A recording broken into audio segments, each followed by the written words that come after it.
Hello everyone, welcome to my channel. Guys, आज के video में हम देखने वाले हैं CLT से रिलेटेड MCQ। ये आपके रीड लेवल 2 में सेकंड लैंग्वेज में इम्पोर्टेंट टॉपिक है और इससे रिलेटेड हर बार क्वेश्चन पूछा जाता है एग्जाम में। तो चलिए फिर स्टार्ट करते हैं आज का वीडियो। तो हमारा जो फर्स्ट क्वेश्चन है गाइज वो है the primary objective of using role play is. Role play को यूज करना किसका प्राइमरी ऑब्जेक्टिव है? तो यहाँ पे ऑप्शन है हमारे to evaluate listening skill, to promote team spirit, या टू डेवलप एक्टिंग टैलेंट, या टू इम्प्रूव कम्युनिकेटिव कॉम्पिटेंस। तो इसका जो राइट आंसर होगा गाइज वो होगा option D, to improve communicative competency. मतलब जो हमारी कम्युनिकेशन जो होता है उसको इम्प्रूव करने के लिए रोल प्ले को यूज किया जाता है। रोल प्ले में क्या होता है कि जैसे कि दो स्टूडेंट्स होते हैं, जो टीचर होता है उनको आपस में कम्युनिकेशन करने के लिए कहता है, तो इस तरह से इसमें हम इसको यूज करते हैं कम्युनिकेटिव कॉम्पिटेंसी को इम्प्रूव करने के लिए। नेक्स्ट क्वेश्चन है हमारा the communicative approach to English language teaching focus on. तो कम्युनिकेटिव अप्रोच जो है वो इंग्लिश लैंग्वेज को टीच करने के लिए किस पे फोकस करता है? फर्स्ट है हमारा native speaker like pronunciation, B linguistic competence and the ability to use the language appropriately, option C है the structural accuracy of the sentences, और ऑप्शन डी है learning the target language through mother tongue. तो यहाँ पे हमसे क्या पूछा गया है? The communicative approach to English language teaching focus on. तो किस पे फोकस करता है इंग्लिश लैंग्वेज टीचिंग में? कम्युनिकेटिव अप्रोच किस पे फोकस करता है?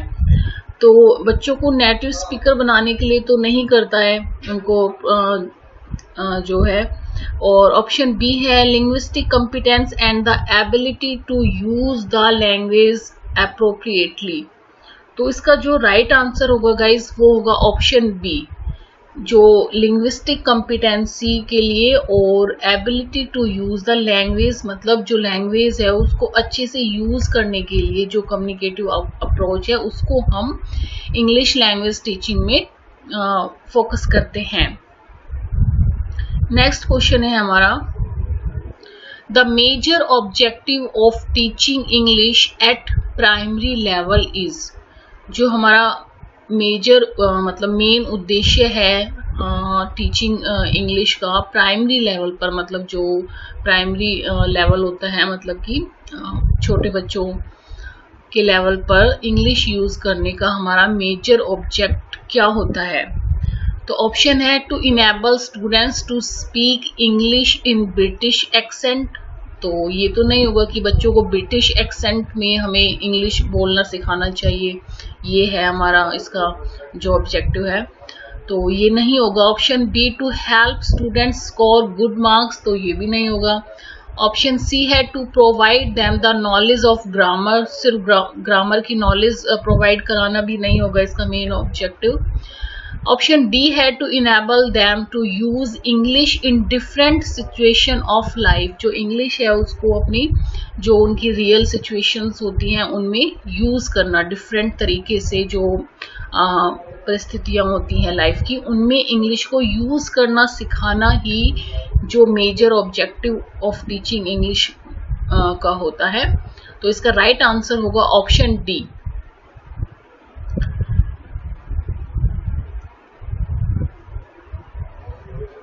इसके बाद हमारा नेक्स्ट क्वेश्चन है to teach a visually impaired students the teacher should. तो जो to teach a visually impaired students होते हैं, मतलब जो जिनको मतलब नेत्रहीन जो बच्चे होते हैं उनको पढ़ाने के लिए टीचर को क्या करना चाहिए? तो ऑप्शन है use the mother tongue as much as possible, option B है include signs and non verbal signals, option C है be a touch with their parents, ये भी नहीं होगा इसका।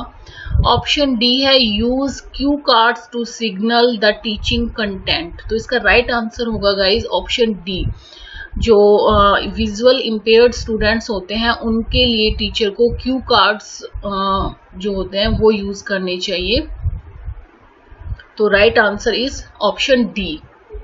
नेक्स्ट क्वेश्चन है हमारा 5th question, knowledge of more than one language. मतलब knowledge of more than one language मतलब इसका क्या है कि एक से अधिक जो लैंग्वेज होती है उनका नॉलेज होने पर हाँ मतलब क्या होता है। तो इसके ऑप्शन है confuse the learner while trying to learn a new language. मतलब कोई नई भाषा को सीखने में लर्नर कंफ्यूज हो जाता है अगर उसको एक से अधिक नॉलेज है, लैंग्वेज का नॉलेज है तो। ऑप्शन बी है becomes a burden to the teacher in language classroom. Teacher जो होता है वो बर्डन फील करता है, तो ऐसा तो नहीं होगा। ऑप्शन सी है influence in learning A new language, interferes in learning A new language. मतलब वो न्यू लैंग्वेज को सीखने में इंटरफेयर करती है जो उसने जो बच्चे को एक से अधिक जो लैंग्वेज आती है वो। ये भी नहीं होगा, कोई इंटरफेयर नहीं करती है। ऑप्शन डी है helps in the acquisition of A new language. तो इसका राइट आंसर होगा डी कि जो नई भाषा को सीखने में अर्जन, एक्विजिशन का मतलब होता है अर्जन करना, को सीखने में हेल्प करती है अगर बच्चे को एक से अधिक लैंग्वेज आती है तो इसका राइट आंसर होगा ऑप्शन डी। नेक्स्ट क्वेश्चन है हमारा, a pupil who needs remedial teaching may be suffering from. तो ये क्वेश्चन रिमेडियल टीचिंग से रिलेटेड है इसमें। तो ऑप्शन देख लेते हैं हम। ऑप्शन ए पुअर मेमोरी, जिन बच्चों की मतलब मेमोरी कम होती है उनमें उनके लिए रिमेडियल टीचिंग यूज की जाती है, तो is the right. Option be poor attention span, मतलब जो कम ध्यान, एकाग्रचित्त, कंसंट्रेशन कम होता है जिनका, उन बच्चों के लिए। पुअर कम्प्रीहेंशन, जो मतलब समझ पाने में जिनका होता है, कम समझ पाते हैं, उनके लिए। ऑप्शन डी है ऑल ऑफ दीज, तो इन सभी में ही रिमेडियल टीचिंग यूज की जाती है, तो इसका राइट आंसर होगा option D all of these. And इसके बाद नेक्स्ट क्वेश्चन है which of the following is true about CLT। CLT के बारे में क्या ट्रू है इनमें से। तो ऑप्शन है CLT emphasize on learning to communicate through interaction in the target language is the right। CLT is characterized as a teaching method with a clearly defined set of classroom practice, तो ये नहीं होगा। The mastery of structure is more important than effective communication, तो इसमें बच्चों को कोई mastery, structure का कोई मास्टरी नहीं कराई जाती है क्योंकि इसमें उससे इम्पोर्टेंट होता है कम्युनिकेशन करना। ऑप्शन डी है ऑल ऑफ द अबव। तो गाइज इसका जो राइट आंसर होगा वो होगा option A CLT emphasize on learning to communicate through interaction in the target language। मतलब टारगेट लैंग्वेज को कम्युनिकेट के थ्रू बच्चों को सिखाना ही CLT उस पर जोर देती है, तो इसका राइट आंसर होगा ऑप्शन ए।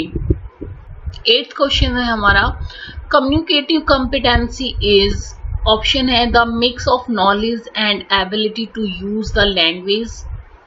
ऑप्शन बी है the ability to pronounce words correctly. Option C है the knowledge of the rules of grammar, या option D none of these. तो इसका राइट आंसर क्या होगा, option A the mix of knowledge and ability to use the language. मतलब ये एक जो नॉलेज, इसमें नॉलेज भी मिक्स होती है और मतलब ability to use the language, मतलब लैंग्वेज को कैसे यूज करना है ये भी बच्चों में एक योग्यता को बढ़ा, मतलब योग्यता लाती है और उनमें। तो इसका राइट आंसर होगा option A the mix of knowledge and ability to use the language. Next हमारा क्वेश्चन है 9th question, the communicative language teaching stresses the interdependence of. तो जो कम्युनिकेटिव लैंग्वेज टीचिंग में जो ऑप्शन दिए हुए हैं वो किस तरह से एक दूसरे पे इंटरडिपेंडेंस है। तो ऑप्शन है साइकोलॉजी एंड लैंग्वेज, तो साइकोलॉजी एंड लैंग्वेज तो एक दूसरे पे इंटरडिपेंडेंस नहीं है। ऑप्शन बी है बिहेवियर एंड लैंग्वेज, तो ये भी नहीं होगा। ऑप्शन सी है communication and language. Option D है कन्वर्सेशन एंड लैंग्वेज, तो वैसे कन्वर्सेशन भी होता है, बट जो इसका राइट आंसर होगा वो होगा option C. Communication and language जो होती हैं वो एक दूसरे पर निर्भर होती हैं, इंटरडिपेंडेंस होती हैं। कन्वर्सेशन जो होता है वो होता है इसका एक मतलब पार्ट होता है कम्युनिकेशन का, तो ये नहीं होगा इसका answer. Option C is the right answer. Next हमारा क्वेश्चन है, one of the purpose of evaluation of learners is. तो यहाँ पे हमारा ये जो है इवैल्यूएशन से रिलेटेड क्वेश्चन है। आगे इसमें एक ऑप्शन ए है असेसमेंट ऑफ स्कूल मैनेजमेंट। तो इवैल्यूएशन में स्कूल का असेसमेंट तो नहीं करते हैं। ऑप्शन बी है assessment of the learners attainment, बच्चों ने जो मतलब बच्चों की उपलब्धि होती है उसका असेसमेंट करना, आकलन करना। Option C identification of language functions, तो ये भी नहीं होता। D preparing list of learners needs, need मतलब लर्नर्स की जो जरूरतें होती है उसको लिस्ट आउट करना, तो ये भी नहीं होगा। इसका राइट आंसर होगा option B assessment of the learners attainment, जो बच्चों की उपलब्धि होती है वो इवैल्यूएशन का मेन पर्पस होता है। नेक्स्ट क्वेश्चन है, CLT focus on the teacher being a यहाँ पे dash rather than N instructor. तो CLT में जो टीचर होता है वो इंस्ट्रक्टर से बढ़कर क्या होता है, रेदर देन इंस्ट्रक्टर। तो हमारे ऑप्शन है ट्रेनर होता है, बी गाइड होता है, या सी फैसिलिटेटर होता है, या अथॉरिटी इन द क्लासरूम। तो जो CLT में जो टीचर होता है वो एक फैसिलिटेटर का काम करता है, मतलब बच्चों को जो है एक एटमॉस्फेयर प्रोवाइड करवाता है, उनको एक फैसिलिटेटर की तरह उनके लिए काम करता है। तो option C is the right answer.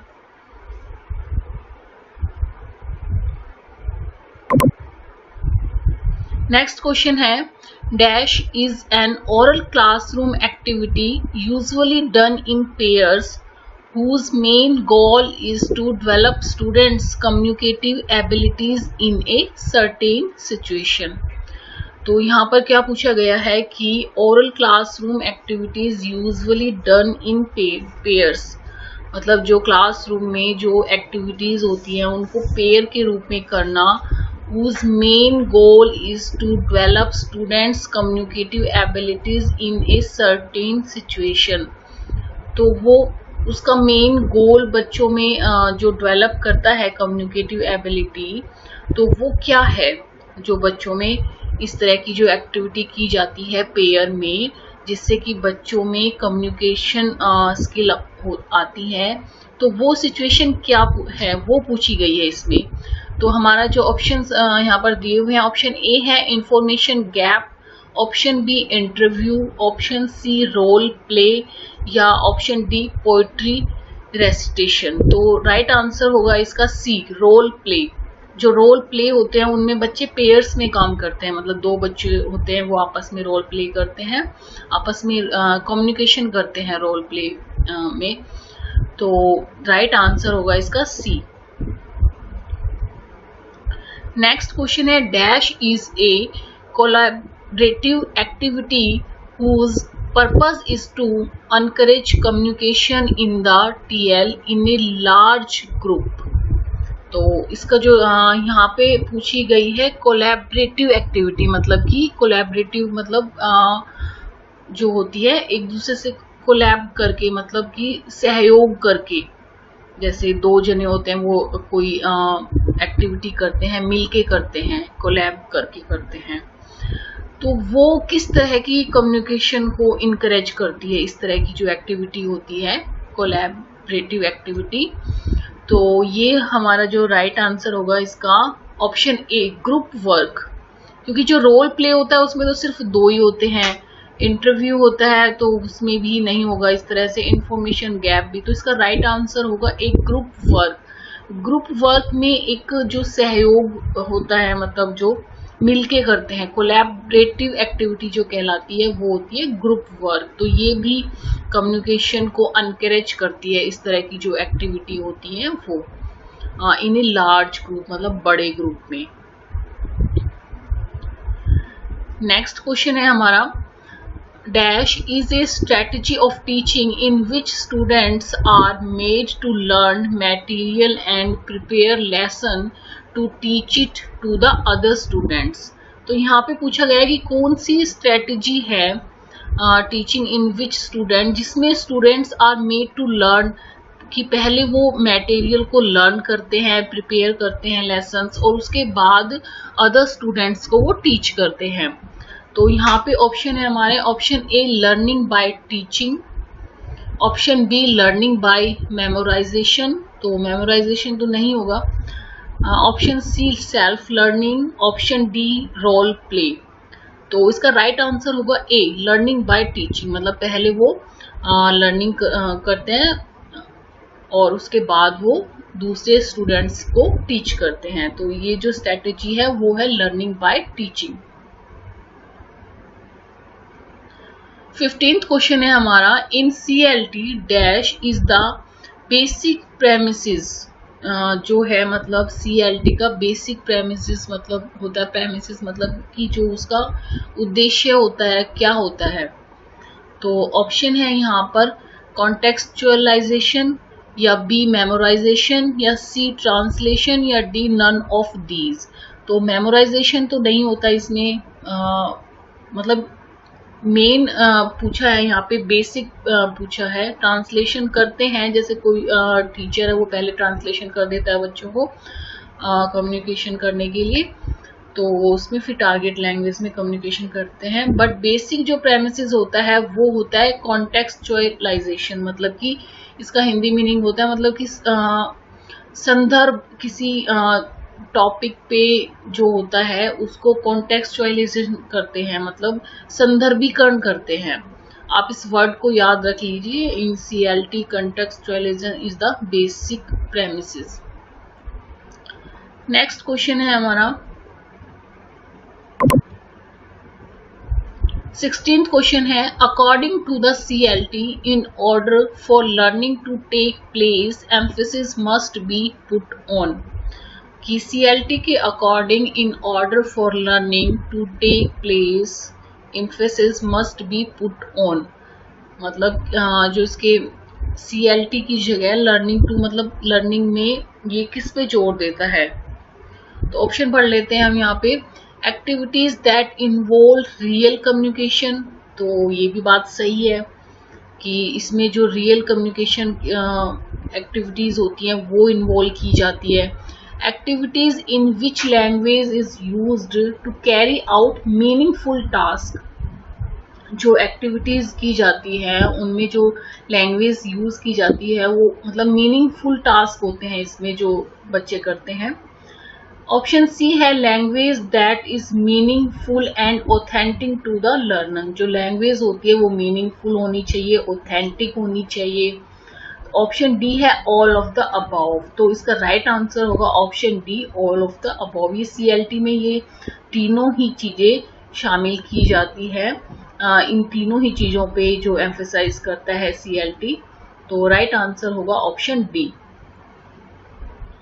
इसके बाद हमारा नेक्स्ट क्वेश्चन है 17th question receptive language refers to. Option है the child's ability to understand language, the child's ability to pronounce words, option C the child's ability to use the language, या the child's ability to communicate in language. तो receptive language के बारे में पूछा है. हमारी जो 4 लैंग्वेज स्किल होती है LSRW, उसमें से 2 स्किल हमारी होती है पैसिव स्किल और 2 होती है एक्टिव स्किल. तो लिसनिंग और रीडिंग तो हमारी पैसिव स्किल होती है जिससे हम रिसेप्ट करते हैं, रिसीव करते हैं, या रिसेप्टिव स्किल बोलते हैं. और स्पीकिंग और राइटिंग हमारी एक्टिव स्किल होती है, प्रोडक्टिव स्किल्स होती है. तो receptive language refers to the child's ability to understand language. जो रिसेप्टिव स्किल होता है उससे बच्चा चाइल्ड्स एबिलिटी टू अंडरस्टैंड मतलब भाषा को अंडरस्टैंड करने के लिए होती है जो रिसेप्टिव लैंग्वेज होती है. नेक्स्ट हमारा क्वेश्चन है 18th क्वेश्चन है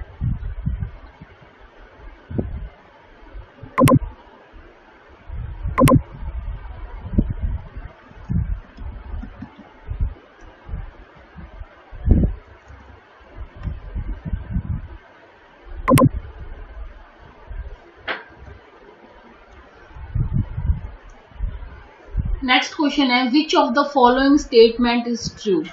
ऑप्शन है CLT has gained widespread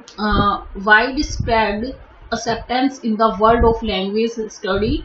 Option B है in the hands of balanced teacher CLT can bring new life joy to the classroom. And option C है CLT is a holistic approach. और option D है all of the above. तो guys इसका जो right answer होगा वो होगा option D. मैं आपको ये समझा देती हूँ कि सीएलटी के बारे में पूछा गया है कि सीएलटी एक जो वाइड स्प्रेड मतलब कि विश्व स्तर पर एक एक्सेप्टेंस है ये word of the language study, मतलब लैंग्वेज सिखाने के लिए या स्टडी करने के लिए इसको विश्व स्तर पर एक्सेप्ट किया गया है। In the hands of the balance teacher, मतलब जो टीचर होता है वो अगर बैलेंस्ड होता है तो वो सीएलटी से क्लासरूम में एक मतलब न्यू लाइफ और जॉय भर देता है क्लास को। तो मतलब ये टीचर बैलेंस्ड होना चाहिए सीएलटी में। ऑप्शन सी है CLT is a holistic approach, मतलब एक होलिस्टिक अप्रोच है ये। तो इसका राइट आंसर होगा option D, all of the above. Next question है हमारा grammatical competency is also called. तो जो ग्रामेटिकल कॉम्पिटेंसी होती है उसको क्या कहते हैं अदर नेम उसका? तो ऑप्शन हमारे हैं तो डिस्कोर्स कॉम्पिटेंसी, ऑप्शन बी है socio linguistic competency, option C linguistic competency या डी स्ट्रेटेजिक कॉम्पिटेंसी। तो राइट आंसर होगा इसका ऑप्शन सी। जो लिंग्विस्टिक कॉम्पिटेंसी होती है उसी को ग्रामेटिकल कॉम्पिटेंसी भी कहते हैं।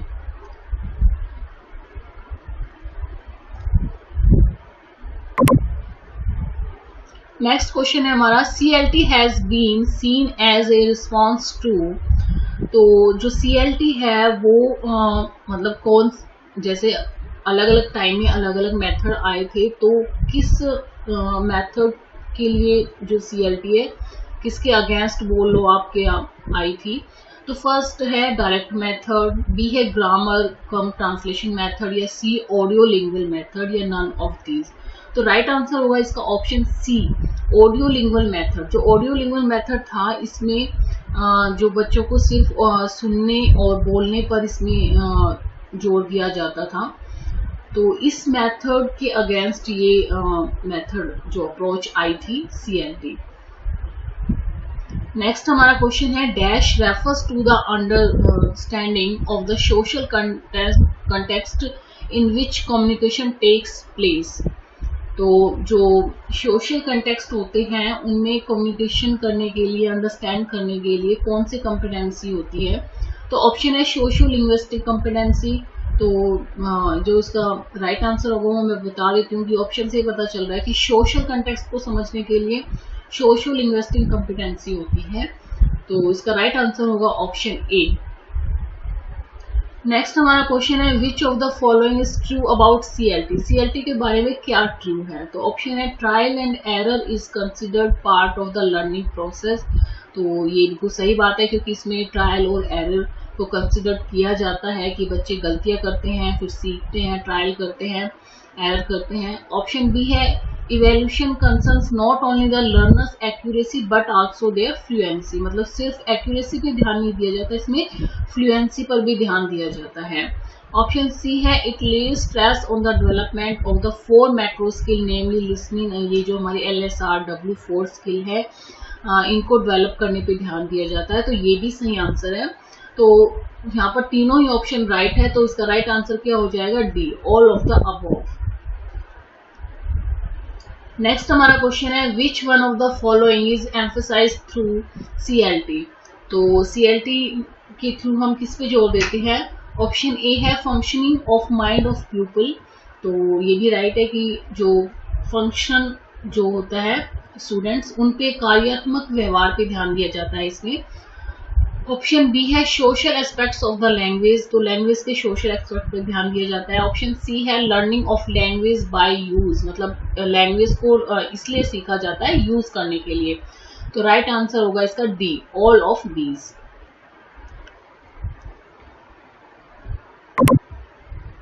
नेक्स्ट हमारा क्वेश्चन है सीएलटी कम्युनिकेटिव अवॉइड्स, क्या अवॉइड्स करती है सीएलटी? ऑप्शन है learning of language by use, तो ये तो राइट होगा।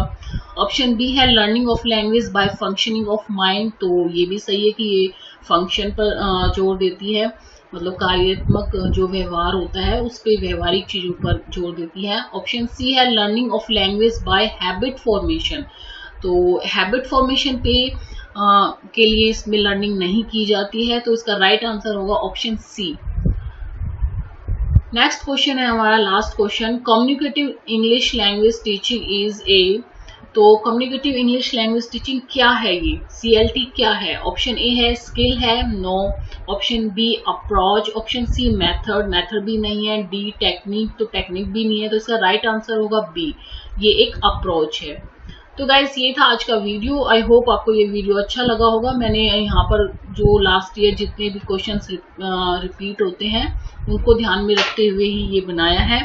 तो आई होप आपको अच्छा लगा होगा। अगर अच्छा लगा तो प्लीज गाइस वीडियो को लाइक करना मत भूलना और चैनल को सब्सक्राइब करना। तो मिलती हूँ नेक्स्ट वीडियो में। Till then bye.